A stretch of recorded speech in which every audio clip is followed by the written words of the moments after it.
Evet, bugün maalesef yine çok kara bir haber aldık. Hamas lideri İsmail Haniye'nin şehadeti haberi hakikaten hepimizi derinden yaraladı. İsrail'in bu fütursuzca sınır tanımaz soykırım ve katliamları maalesef durmadan devam etmesi içimizi acıtıyor ve biz Müslümanları elimizden bir şeyin gelmemesinden de kaynaklı ciddi bir acizlik yaratıyor. Tabii bu Müslümanların acizliğidir ve bugün Müslümanların zayıf durumda olması İsrail'e güç veriyor. Müslümanların dağınık olması İsrail'e güç veriyor. Müslümanların toparlanması, bir araya gelmesi ve gerçekten bu zalim, bu fütursuzca sınır tanımayan katil terörist devleti durdurulması gerekiyor. Artı bununla birlikte bütün dünyanın buna sessiz kalması bizi ayrıca da daha fazla derinden etkiliyor. İslam devletleri dışındaki bütün ülkelerin de, bütün dünya insanlığın da aslında bu zulme, bu soykırıma sessiz kalmaması lazım. Düşünün ki bir ülkeden başka bir ülkeye birini katletmek için, suikast yapmak için füze gönderiyorsunuz ve dünya buna sessiz kalıyor. Lanetliyoruz ve tekrardan bütün Müslümanları bir arada olmaya ve seslerini daha gür çıkarmaya davet ediyoruz. Yani bununla ilgili yapılacak şey belli aslında.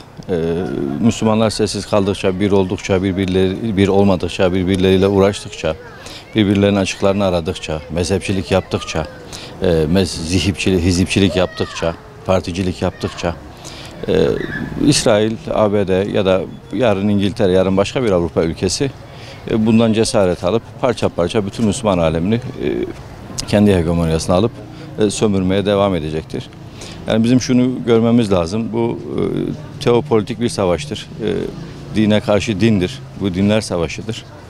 Nasıl ki Hristiyan dünyası, Yahudi dünyası kendi arasında birlik, beraberlik içerisinde tutarlı bir şekilde tek cephe olarak, bir vücut olarak Müslümanların karşısında duruyor. Bizim de bunu tesis etmemiz lazım bir an önce.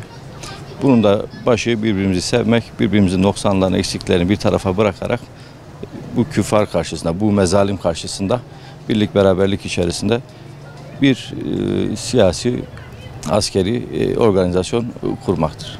Bir vatandaş olarak Müslümanların bir an önce bir araya gelip bu zulme tepki göstermeleri lazım. Bu tepki de artık olmuyor. Artık fiili müdahale etmeleri lazım. Bu Müslümanlar bir araya gelip müdahale etmediği müddetçe bu zulümler devam edecek. Tepki göstermeleri lazım artık. Yani fiili tepki göstermeleri lazım. Sadece böyle dışarıdan işte kınıyoruz demekle olmuyor böyle şey.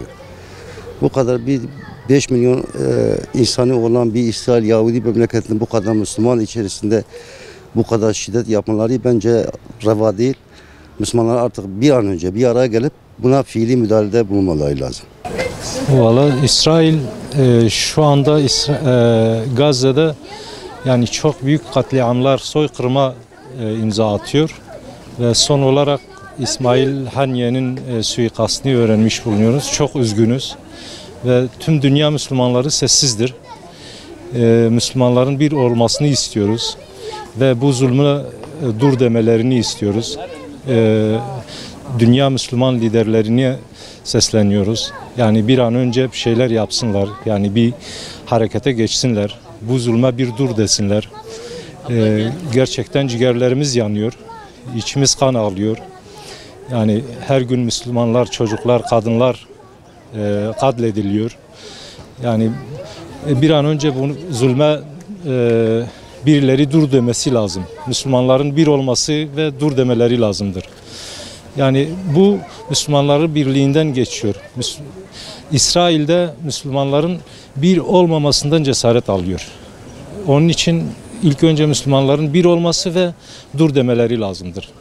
Geli Müslümana şiar benj bu Xwedê û Pêxember biratiyê xine nava ummeta İslamê bi destê hev bigirin sebebê îro neyekbûna me مدفش قرآن كريم برداية كخد تعالى بيجا واعتصموا بحبل الله جميعا ولا تفرقوا خوی تعالی بجای گلی اهل ایمان یک بن birlik بن beraberlik بن dev şev bernedin gave un dev şev berdin une sis bibin une gevşek bibin kafir evi ve bikuzin ve toprağı ve jwa bisinin zaruke ve khaniye ve male ve hamu tişteki ve talam bikin geli Müslümana zamana bese geli Müslümana birlik ve beraberliğe ümmeta İslam'ı pariki bile khireta İslam'ı bu ara hebe leser dini xo eğer emre ve yek rozek be biled ber Xude de bile her geli Müslümana.